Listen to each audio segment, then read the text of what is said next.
나라와 합하여 둘이 한 몸을 이룰지어다. 아멘. 여러분 한번 생각해 보십시오. 우리는 생명이 있습니다. 그런데 이 생명이 원래 하나님께 있었어요.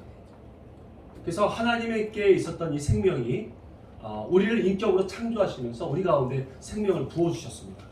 그래서 분리가 되겠어요. 나눠진 거죠. 그래서 우리를 인격체로, 각각의 인격체로 만드셨습니다. 근데 이런 인격체가 하나님께서는 서로 하나가 되기를, 다시 하나가 되기를 원하고 계십니다. 그것은 하나님의 섭리와 똑같아요. 하나님도 세 분의 신격을 가지신 분인데 너무 사랑하셔서 다시 하나가 돼서 하나님이 되신 것처럼 우리도 각각 다른 인격체를 만들어 놓고 서로 사랑해서 연합되기를 원하고 계십니다. 그리고 다시 하나님과 연합되기를 원하시죠. 이것이 하나님께서 우리를 창조하신 최종적인 목적입니다. 하나가 되자는 것입니다. 우리 인간만이 유일하게 하나님과 연합할 수 있는 존재입니다. 모든 피조물을 만들어놨어도 다른 것은 하나님과 연합될 수가 없지만 우리는 이런 하나님의 형상으로 만들어서 하나님과 연합될 수 있는 존재로 만드신 것입니다. 요한복음 17장 21절을 한번 읽어보세요. 우리 노현주 간사님께서 한번 읽어주세요. 아버지여, 아버지께서 내 안에 내가 아버지 안에 있는 것 같이 그들도 다 하나가 되어 우리 안에 있게 하사 세상으로 아버지께서 나를 보내신 것을 믿게 하소서. 아멘. 우리가 다 하나가 되기를 하나님께서 원하고 계시고 우리가 하나 된 우리가 우리 예수님과 하나가 되기를 원하고 계십니다. 그래서 우리는 교회가 되고 주님의 몸된 교회고 우리가 머리가 우리 예수님이 되신 것이죠. 우리는 사랑을 하게 되면 우리 인간은 육체적인 사랑인 에로스 사랑이나 또 필레오 사랑만 할 수 있습니다. 그런 존재입니다. 그러다 보니까 하나님께서는 우리를 창조하시고 나서 아가페 사랑을 하기를 원하고 계세요. 일방적인 사랑, 하나님의 사랑을 하기를 원하고 계신데 우리는 그런 존재가 아닙니다. 그래서 필레오 사랑밖에 할 수가 없어요. 그런데 하나님께서는 이 가정을 통해서 우리가 아가페 사랑을 한번 경험해 보기를 원하고 계시는 것입니다. 여러분 우리는 지나가는 사람을 위해서 대신 죽어줄 수가 있나요? 또는 내가 생전 모르는 사람을 위해서 내가 모든 치욕을 당하고 내가 손해보고 대신 그 사람을 위해서 죽어줄 수 있느냐 말입니다. 아마 그러지 못하겠죠. 아무리 성이라 할지라도 나랑 아무런 상관이 없는 사람을 위해서 그냥 죽기는 쉽지 않습니다. 그럴 사람이 없죠. 북한에 있는 사람 위해서 내가 죽어줄 수도 없고 아프리카에 있는 사람을 위해서 죽어줄 수도 없습니다. 그런데 왜냐하면 각자가 인격이 다르기 때문이죠. 그런데 만약에 우리가 아프리카에 있는 사람과 결혼을 했어. 너무 사랑해서 결혼하게 돼서 한 가정을 이뤘습니다. 그리고 자녀도 나왔어요. 그러면 그 사람을 너무 사랑해서 대신 죽어줄 수 있어요. 아프리카에 있는 여자가 내 아내가 되었다면, 그래서 너무 사랑하게 되었다면 그를 위해서 죽어줄 수 있죠. 인격체가 다른 인격체인데 절대 사랑할 수 없는 그런 사람들인데 만나서 사랑해서 결혼하고 가정을 이루고 부부가 된다면 그를 위해서 죽어줄 수 있는 그런 관계가 되는 것입니다. 이것이 바로 가정입니다. 이것이 바로 성장되었을 때 교회가 되는 것이죠. 그래서 하나님은 이 교회가 초대교회처럼 서로를 위해서 죽어줄 수도 있고 또 서로를 완전히 내 것을 다 주면서까지 섬겨줄 수 있는 그런 관계가 되는 것입니다.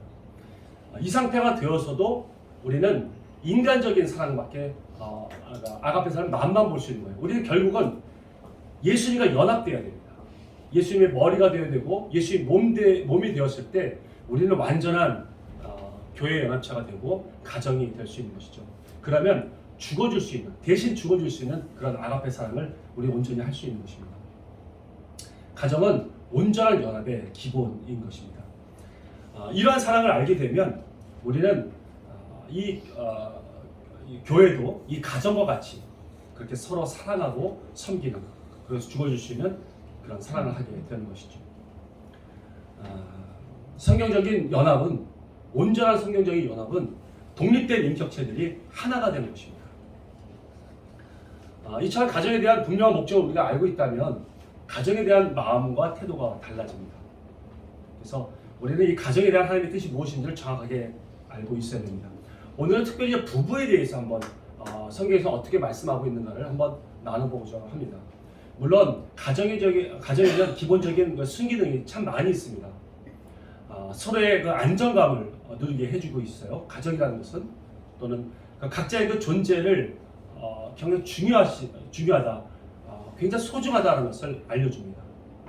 건강한 자아상을 가질 수 있도록 도와주죠. 그리고 성숙할 수 있도록 또 보호를 해줍니다. 그리고 서로를 위한 헌신도 해주고요. 무조건적인 수용도 해주는 것이 바로 가정입니다. 그 가정을 통해서 하나님의 아름다운 성품들을 우리는 얻을 수 있게 되는 것이죠. 오늘은 수많은 성경의 말씀 중에서 이 부부에 대해서 한번 말씀을 나눠보고자 합니다. 첫 번째는 이혼하지 말라라고 말씀하십니다. 마가복음 한번 읽어봐 주세요. 창조 때부터 네. 사람을 남자와 여자로 지으셨으니 이러므로 사람이 그 부모를 떠나서 그 둘이 한 몸이 될지니라. 이러한즉 이제 둘이 아니요 한 몸이니 그러므로 하나님이 짝지어 주신 것을 사람이 나누지 못할지니라 하시더라. 아멘. 여러분, 이혼해서는 안 됩니다. 정말 요즘에는 여성의 그 인권이 자꾸 뭐 이렇게 신장되었다고 해서 자꾸 이혼하려고 해요. 여자분들이 또 마음이 있죠. 노인분들도 막 이혼하려고 합니다. 황혼 이혼이라고 하죠. 이제는 뭐 더 이상 못 찾겠다 그러고 보통은 이 여성 할머니분들이 이혼하려고 합니다. 못 찾겠다고 하죠. 근데 여러분, 이혼하는 그 사례를 보면 대부분이 성격 차이라고 얘기합니다. 근데 여러분, 성격이 같으면 더 못 삽니다. 그걸 아십니까? 내 안에 있는 단점이 내가 알고 있어요. 그래서 이 단점을 내가 너무 싫어하는데 나기 때문에 이 표현을 못하는 거예요. 근데 상대방이 나랑 똑같은 성격을 가지고 그 단점을 표현하면 그게 그렇게 밉게 보입니다. 그래서 싸우게 되죠. 여러분, 부부는 서로가 다른 성격이 완벽한 것입니다. 내가 가지고 있지 않은 것을 내 아내가 가지고 있고 또 내 아내가 없는 것을 내가 가지고 있습니다. 그래서 서로가 보완되고 완전히 하나가 됐을 때 완전하게 하나가 될 수 있는, 깨진 것이 연합됐을 때 동그랗게 되는 것처럼 그런 가정을 이루기를 하나님께서 원하고 계세요. 근데 우리는 계속 성격 차이라고 하면서 헤어지려고 하죠. 이것은 성경에서 전혀 이런 얘기를 하지 않고 있습니다. 특히 우리 그리스도인들은 더더욱 이혼해서는 안 됩니다. 왜냐하면 그 한 사람을, 그 배우자를 한 명을 섬기지 못하는데 어떻게 열방을 섬기고 전도를 하고 다른 사람을 사랑해준다고 말을 할 수 있겠습니까? 그 한 사람도 모르는데 못 섬기는데 말이죠. 그러니까 우리는 내 배우자를 사랑하는 그런 사랑이 먼저이고 기본이라는 것을 우리는 알아야 될 것입니다. 또 많이 있지만 우리가 좀 시간상 건너뛰겠습니다. 세 번째, 아내를 사랑하고 남편을 존경하라고 합니다. 에베소서 한번 이거 같이 읽어볼까요?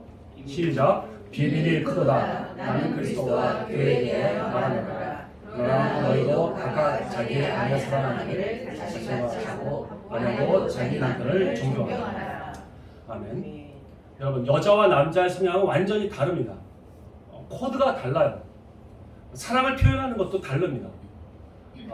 남자는 여자에게 사랑을 수시로 표현해야 합니다. 꽃을 주기도 하고 선물을 주기도 하고 계속해서 말로 사랑한다고 말을 해줘야지 여자는 그것을 사랑으로 느껴요. 근데 남자는 다릅니다. 남자는 사랑의 표현이 존경해줄 때 그 아내가 나를 사랑하는구나 라고 느낄 수 있습니다. 그래서 남자는 존경해줄 때 자기 목숨을 버리고 나와서 전쟁터 나와서 싸울 수 있는 것입니다. 남자는 그 사랑을 원하는 그 방법이 달라요. 구하고 있는 것이 다릅니다. 존경하고 존중해줄 때 사랑하는구나 나를, 그것을 그렇게 알고 있는 것이죠. 우리는 이런 사랑 코드를 잘 몰라서 계속 내가 알고 있는 것, 남자는 자기가 알고 있는 것을 원하는 걸 여자한테 자꾸 주려고 하고 여자는 자기가 받았던 사랑대로 남자한테 표현하려고 합니다. 그러니까 이게 코드가 잘 안 맞아서 원만한 사랑을 잘 하지 못하는 경우가 많은 것이죠. 하나님께서는 분명히 이 성경 말씀을 통해서 아내를 사랑하라고 하고 남편을 존경하라고 얘기합니다. 이것이 사랑의 표현인 것이죠. 우리는 그것을 알고 그렇게 표현해서 가정을, 국가를 화목하게 만들 수 있는 우리가 되어야 할 것입니다.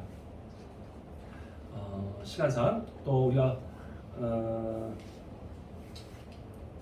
넘어가면 여러 가지 각방을 쓰지 말라, 자기 아내를 사랑하고 즐거워하라, 이런 것들, 각방을 쓰지 말라는 말도 있습니다. 고린도전서 7장 5절 말씀 한번 같이 읽어봤으면 좋겠습니다. 시작. 서로 분방하지 말라. 다만 기도할 틈을 얻기 위하여 합의상 얼마 동안은 하되 다시 합하라. 이는 너희가 절제 못함으로 말미암아 사탄이 너희를 시험하지 못하게 하려 합니다. 아멘. 부부 사이는 이런 시험들은 부부 사이 시험들 이런 잘못된 문화, 잘못된 생활 습관을 통해서도 시험이 들어옵니다. 여러분 분방하기 시작하면 사이가 점점 멀어집니다. 그리고 각자가 쓸데없는 생각을 하고 쓸데없는 유혹을 당하게 되죠. 정말 우리는 성경에서 말씀하신 대로 기도하는 것 외에는 분방해서도 안 됩니다. 그래서 멀어질 그 틈을 줘서는 안 되죠. 그래서 우리가 선교를 나간다 할지라도 정말 6개월 이상 장기적으로 나가는 선교는 아내하고 자녀를 데리고 가야 됩니다. 그래서 온전한 선교가 되는 거예요. 그래서 우리는 이 지금 시대의 안 좋은 문화가 바로 기러기 문화입니다. 남자가 돈 벌러 나가겠다고 자식과 아내를 집에 여기 내밀어놓죠. 그렇게 되면 결국은 갈라집니다. 좋은 일이 벌어지는 경우가 그렇게 많지 않아요. 나쁜 문화입니다. 이런 나쁜 문화를 성경적인 이 말씀으로 인해서 절대 먼저 가르쳐줘야 돼요. 좋은 문화를 하나님께 가르쳐야 하는 것입니다. 이런 성경 구절들을 우리가 많이 알아서 단순히 가정이라고 얘기하고 결혼해서 사는 것이 전부가 아니라 여기서 좀 나와 있는 아내만을 사랑하고 즐거워하라는 말씀이라든가 또는 뭐 동성애는 가정을 파괴하는 그런 행위라든가 이런 것들을 다 우리는 알고 있어야 합니다. 그럴 때 온전한 가정을 세울 수 있도록 도와줄 수 있는 것이죠. 가정 질서에 대한 말씀이 있습니다. 가정의 질서에 대한 말씀 고린도서 11장 3절 말씀 우리 노현주 간사님 읽어주십시오. 그러나 나는 너희가 알기를 원하노니 각 남자의 머리는 그리스도요 여자의 머리는 남자요 그리스도의 머리는 하나님이시라. 아멘. 여러분 이게 하나님께서 하나님을 바라보면서 여자의 머리는 남자라는 것을 여러분 인정해 주십시오. 그분이 아무리 좀 부족하다 할지라도 그것을 존경해주고 또 먼저 수용해줄 때 그렇게 인정해줄 때 하나님께서는 그 여자에게 그 아내에게 그것을 믿음으로 봅니다. 베드로전서 3장 5절에서 6절 말씀을 한번 읽어봐 주시겠어요? 전에 하나님께 소망을 두었던 거룩한 부녀들도 이와 같이 자기 남편에게 순종함으로 자기를 단장하였나니 사라가 아브라함을 주라 칭하여 순종한 것 같이 너희는 선을 행하고 아무 두려운 일에도 놀라지 아니하면 그의 딸이 된 것이니라. 아멘. 아브라함은 참 남자적으로 인간적으로 말하면 참 못났습니다. 자기 생명을 아끼려고 자기 사랑하는 아내를 2번이나 다른 남자에게 줬어요. 그 침실로 들어가라고 해준 거예요.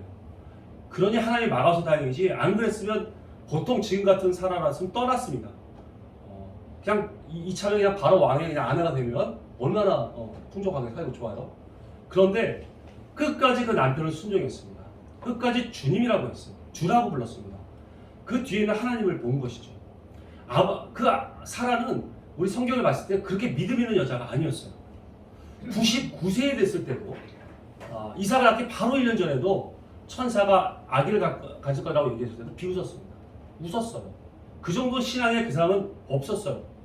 그리고 아브라함이 아기를 못 갖자 다른 자기가 아기를 못 갖자 다른 첩을 줬습니다. 그래서 지금까지 아주 안 좋은 그런 관계가 되지 않았습니까? 그렇게 믿음의 행동을 한 적이 없어요. 그러나 남편을 그렇게 섬겼습니다. 남편을 주님이라고 해서 섬겼어요. 존경한 것이죠. 하나님을 바라보고 그것을 하나님께서는 믿음으로 보아주셨습니다. 우리가 바로 이런 질서가 있습니다. 이 가정에는 질서가 있어요. 이 질서를 행할 때 여자의 믿음을 하나님께서 그렇게 보신다는 거예요. 결국은 열방의 어미가 됐습니다. 사람은 믿음의 어미가 됐어요. 대단한 것이죠. 그 남편 하나 존경해주고 그거 하나 들어가죠. 골로새서 3장 18절 한번 말씀을 노인 가서 읽어주십시오. 아내들아 남편에게 복종하라. 이는 주 안에서 마땅하니라. 남편들아 아내를 사랑하며 괴롭게 하지 말라. 자녀들아 모든 일에 부모에게 순종하라. 이는 주 안에서 기쁘게 하는 것이니라. 아비들아 너희 자녀를 노엽게 하지 말지니 낙심할까 하니라. 아멘. 이렇게 각자 신분에 맞는 그 질서대로 행할 때 하나님께서는 그 가정을 견고하게 만드시고 세우시는 것입니다. 지금 이제는 앞으로는 세상에서 말하는 것 이런 것 듣지 마십시오. 계속 변화되는 문화. 지금은 다시 그 간통죄가 우리나라 법에서 또 없어졌어요. 이런 세상의 법을 따라가는 사람이 아니라 우리는 하나님의 법, 변하지 않는 하나님의 법을 우리는 계속해서 연구하고 그걸 지켜나갈 때 정말 우리는 하나님의 자녀다운 자녀가 될 것입니다. 우리는 이 성경 말씀이 다림줄이 되어야 돼요. 여러분 다림줄이 무엇인지 아시죠? 건물을 올릴 때, 건축을 할 때 그 다림줄을 걸어놓을 때 가장 수직으로 정확하게 올라갈 수 있게 만드는 것입니다. 이 성경 말씀이 우리에겐 다림줄이 되어서 내 생각대로 세상이 말하는 대로 흔들리면서 빌드업 하는 것이 아니라 우리는 정확하게 하나님의 말씀의 기준에서 그렇게 우리의 신앙관을 세우고 하나님의 문화를 세워야 할 것입니다. 다음 주에는 우리가 각자 가지고 있는 전문성들이 있어요. 그 전문성들 여러분이 오늘 이후에 가서 좀 찾아보시기 바랍니다. 거기에 하나님의 말씀에는 과연 하나님의 어떠한 원리 원칙이 들어있는가, 이 전문성을 하나님께서 바라보시면서 어떠한 하나님의 생각이 있으신가를 그 성경 구절을 통해서 좀 구해오시면 좋겠습니다. 그리고 나눴으면 좋겠어요. 우리가 이번에 캄보디아 갔을 때, 지난번에 캄보디아 갔을 때 이대로 형제가 거기 가서 축구 사역을 했습니다. 축구 사역을 하기 바로 전에 한 10분 동안 아이들을 모아놓고 얘기를 나눠줬어요. 이 축구라는 것은 하나님의 몸된 교회와도 같다. 몸된 교회 각자가 지체가 있듯이 이 교회가 그러하다. 그런데 이 축구가 바로 이러한 자기 포지션에서 하나가 되고 자기 역할을 잘 감당했을 때 한 팀이 이루어지고 그때 좋은 결과가 나오게 된다. 이것을 충분히 교회적으로 주의 몸된 교회로서 우리 각 지체다라는 것을 강조하면서 설명을 해줬어요.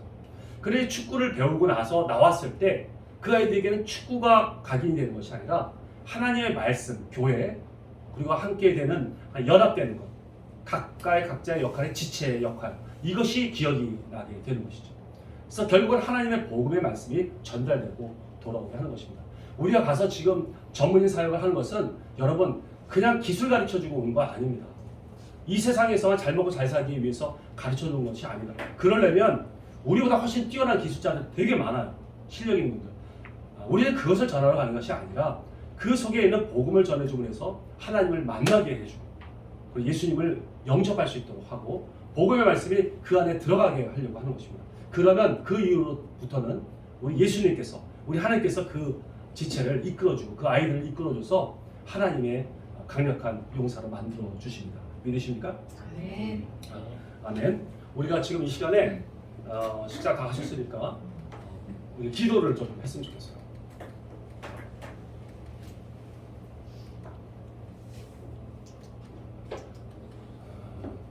먼저 아버지